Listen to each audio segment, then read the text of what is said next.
મોટા ભાગના લોકો એમ માને છે કે દાંપત્ય જીવન કોઈક પ્રકારની હરીફાઈ છે, કોઈક પ્રકારની એકબીજાની સામે ઊભા રહી અને એકબીજાને ખોટા પુરવાર કરવાની પ્રવૃત્તિ છે.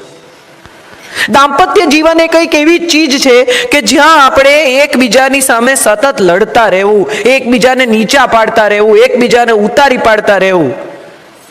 ખરેખર સત્ય એ છે કે છોકરાઓ પોતાના રસ્તે જતા રહેશે, માતા પિતા નહીં હોય, એકબીજાની સાથે વૃદ્ધ થવા માટે છેલ્લે 2 જ જણા હશે.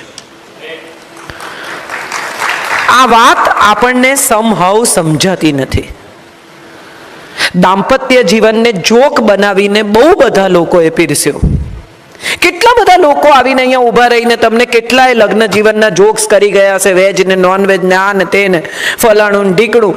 મારે જે વાત કરવી છે ને એ એવી વાત કરવી છે કે હું એવું માનું છું કે લગ્ન જેવો ઉત્તમ બીજો કોઈ સંબંધ જગતમાં છે જ નહીં. આપણી સંસ્કૃતિએ 2 અજાણ્યા લોકોને સાથે જીવવા માટે બાધ્ય કર્યા. પહેલા તો એકબીજાના મોઢા નહોતા જોતા. ત્યારે અને અત્યારે એવું જો મારે બોલવાનું હોય તો મારા દાદા દાદી એકબીજાને જોયા વગર પરણ્યા હતા. એમનું લગ્ન જીવન ઓછામાં ઓછું 62 વર્ષ ચાલ્યું. એમણે એકબીજામાં કોઈ ભૂલો શોધી નહીં, અને શોધી તો એટલા સ્નેહથી શોધી કે તારા દાદાને 6 વાગે ચા નહીં મળે ને તો જીવ ખાઈ જશે, બનાવી દે ને ભાઈ.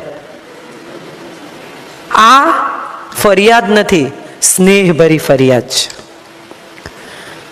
એ પછીનો સમય આવ્યો મારા માતા પિતાના લગ્નનો. પ્રેમ લગ્ન કર્યા. મારી મા ઉંમરસાડીની જે સ્વામી આનંદને જયભાઈએ યાદ કર્યા, એ સ્વામી આનંદે મારી માના દાદાજી એટલે મોનજી રુદર વિશે જબરજસ્ત નિબંધ લખ્યો છે. હું એ પરિવારમાંથી આવું છું કે જેમાં 125 વર્ષ પહેલા એક વિધવા, બાળ વિધવા દીકરીને પરણાવવામાં આવી, ન્યાતે બહાર મૂક્યા, અને હજામ આવે નહીં તો મારા મમ્મીના દાદીએ ઓટલા પર બેસીને મારા મમ્મીના દાદાની દાઢી કરી. હું એ પરિવારમાંથી આવું છું. એટલે હું રિબેલ છું એમાં કંઈ બહુ નવાઈ નથી, આ DNA છે.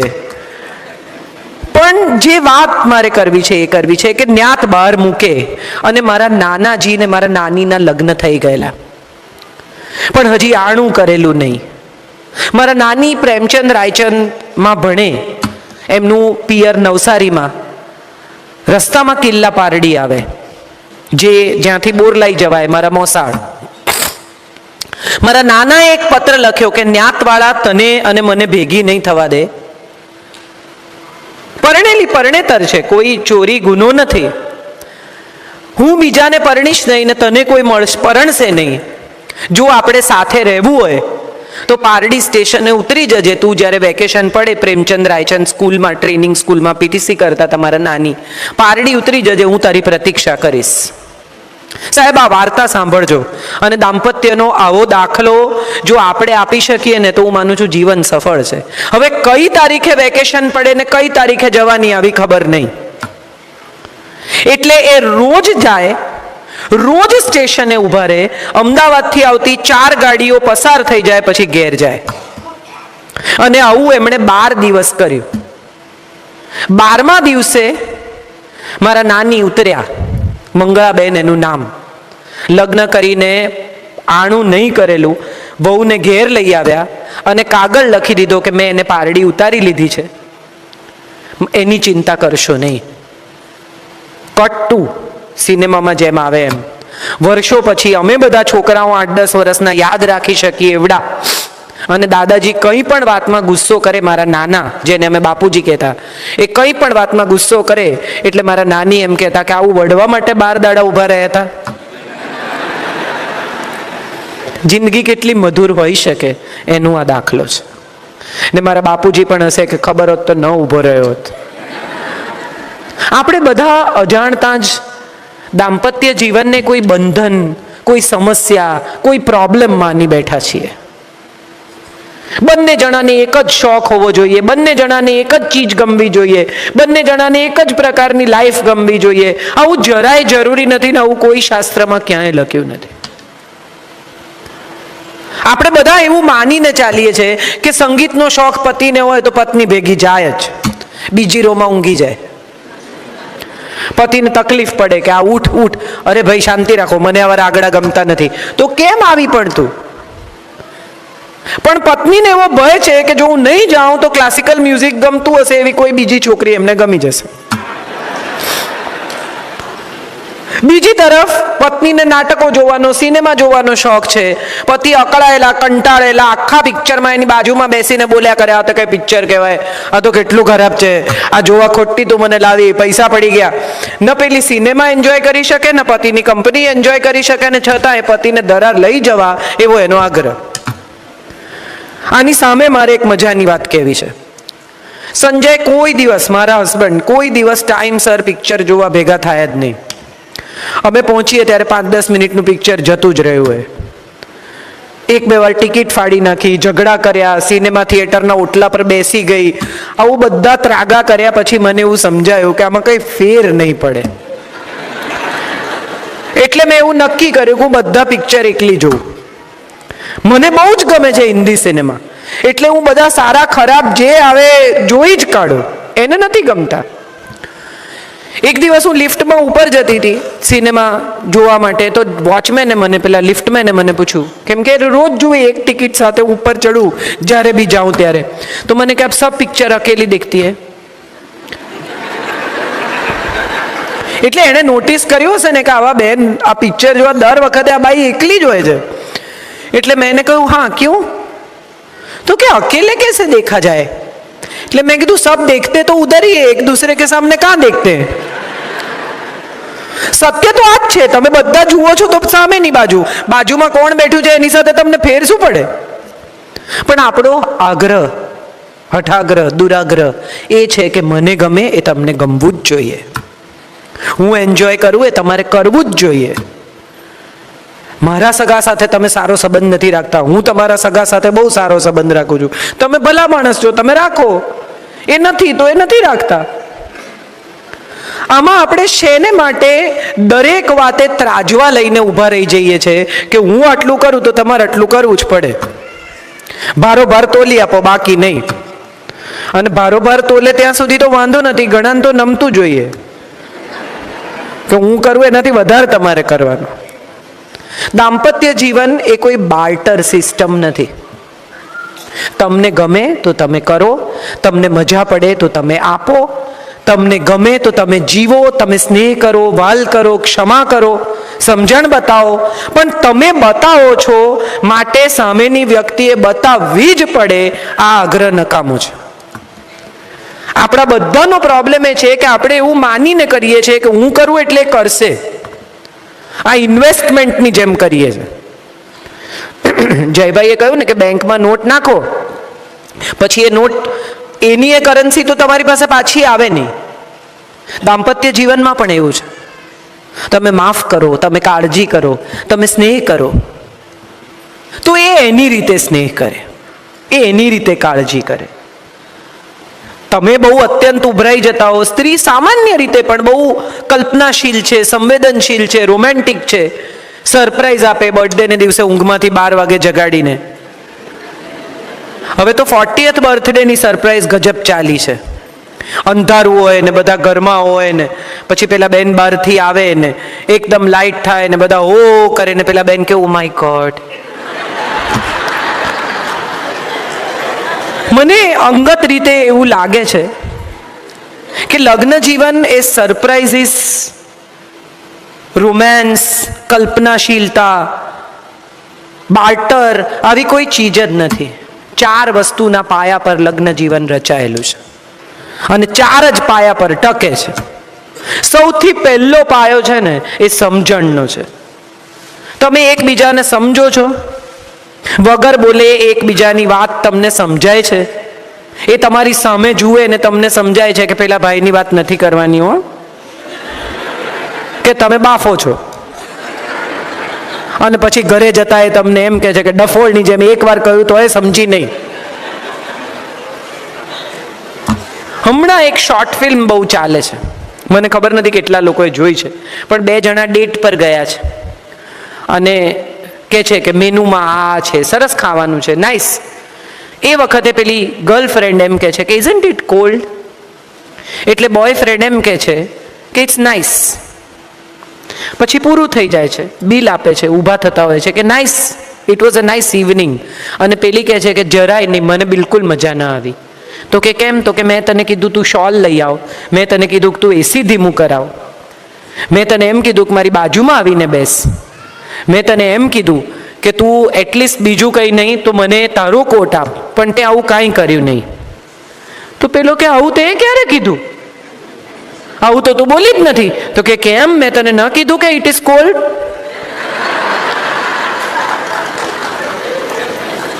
આપણે બધા અનસેડ વર્ડ નથી સમજી શકતા. આઈ લવ યુ કહેવાય ને તો જ પ્રેમ. કેટલી બધી પત્નીઓની સિરિયસ ફરિયાદ હોય છે કે આટલા વર્ષમાં મને કોઈ દિવસ આઈ લવ યુ પણ કીધું નથી. મારે બધી પત્નીઓને પૂછવું છે કે તમે માંદા પડ્યા ત્યારે દિવસમાં 5 વખત તમારા ખાટલા પાસે આંટો મારી ગયા છે? ઓફિસ ન જવું હોય એવા મન સાથે ઓફિસ ગયા છે? બધા એકબીજા સાથે વાત કરે છે, કારણ કે બધાને સમજાય છે કે આ હારી કહે છે સાચું.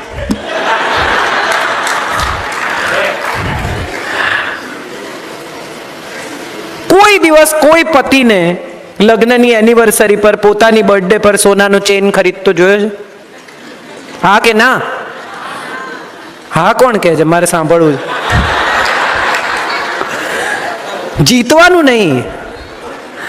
હું હંમેશા કહું છું કે જેની સાથે જીવવાની ઈચ્છા હોય ને એની સાથે જીતવાની જીત છોડી દેવાની.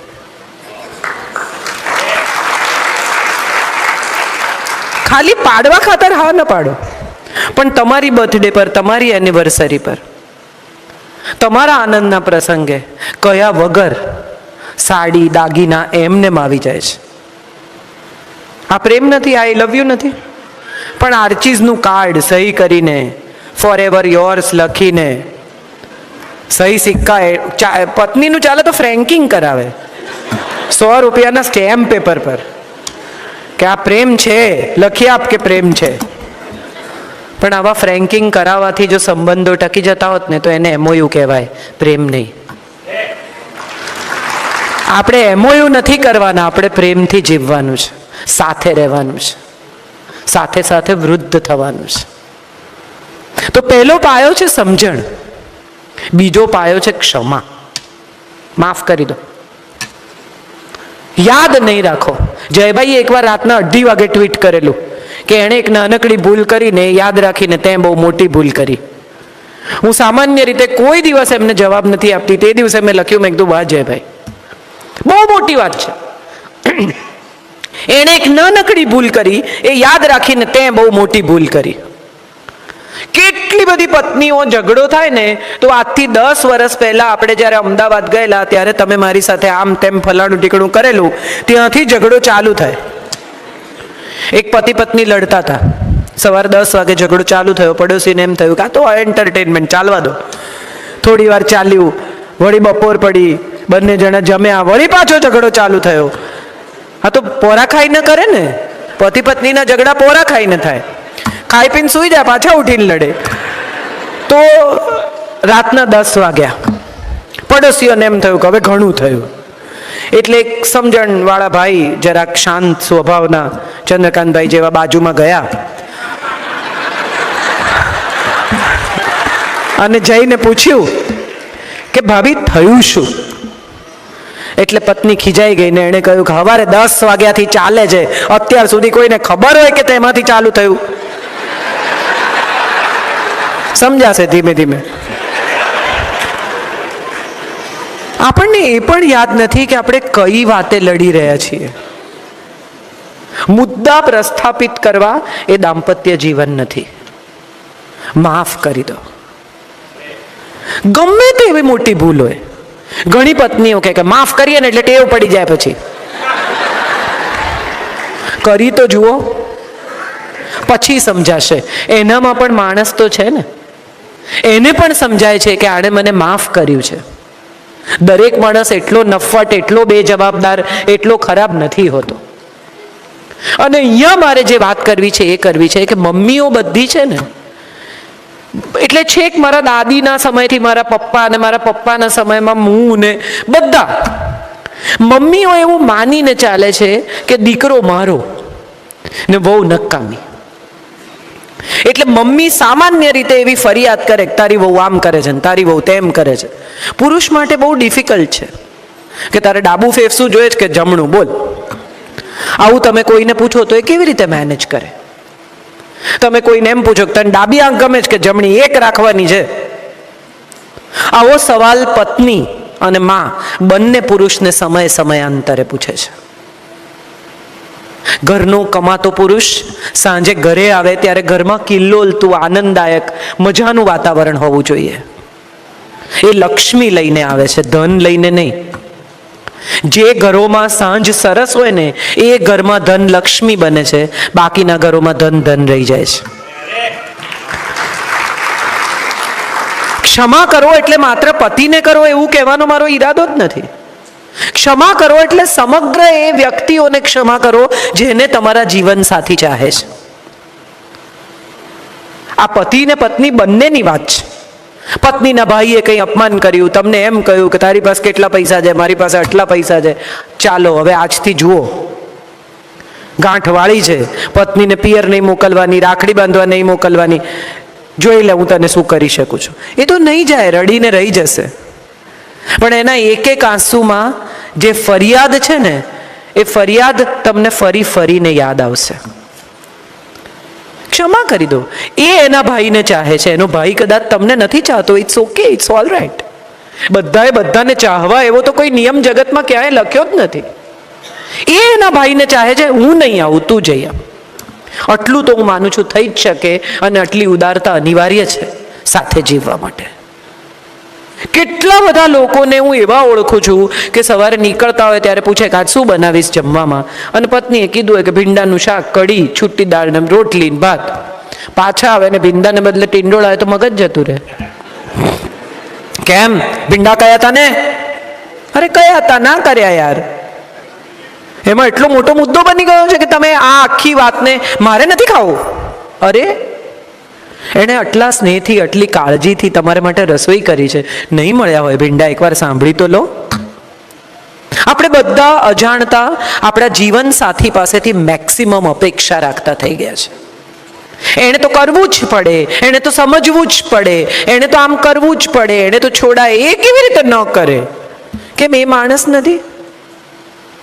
અને જગતના દરેક માણસને પોતાની જવાબદારીમાંથી એકાદ વાર ચ્યુત થવાનો અધિકાર છે. ઇન્દિરા ગાંધીનો જો સિક્યોરિટી ગાર્ડ પોતાની જવાબદારીમાંથી પીએમનો ચ્યુત થતો હોય તો આ કઈ તમારો સિક્યોરિટી ગાર્ડ છે કે તમે એને ખખડાવ 24 કલાક કરો? આપણે બધા અજાણતા દાંપત્ય જીવનને એટલું તંગ કરી નાખ્યું છે કે સ્માઇલ્સ વિલાઈ ગયા છે. દાંપત્ય જીવન તો સાથે હસતા રહેવાની, સાથે વૃદ્ધ થવાની, સાથે રોમાન્સ કરવાની કળા છે. બહુ મને પોતાને હંમેશા એવું લાગ્યું છે કે પહેલાના દાંપત્યો વધુ સુંદર, વધુ રોમેન્ટિક, વધુ પ્રેમાળ હતા, કારણ કે અપેક્ષાઓ ઓછામાં ઓછી હતી. હવે બધા ઇન્ટેલિજન્ટ થઈ ગયા છે, બધા બુદ્ધિશાળી છે, બધા એકબીજાની સાથે ચર્ચા કરે છે, અને કોઈની વાત છોડવા તૈયાર નથી. એકવાર તમને એમ થાય કે ચલો અત્યારે ચર્ચા મૂકી દો, તો એ ચર્ચા મુકાતી નથી. ના, કેમ? હવે તમારો વારો આવે એટલે મૂકી દેવાનું. એક પતિ પત્ની રાત્રે લડતા હતા, 1:30 વાગવા આવ્યો. પત્નીએ બગાસું ખાધું. હવે તમારે જીતવાનો આગ્રહ રાખવો છે કે આપણે સૂઈ જવું છે? ટૂંકમાં જો તમારે ન જીતવું હોય તો તમે સ્વીકારી લો કે હારી ગયા એટલે આપણે સૂઈ જઈએ. મારે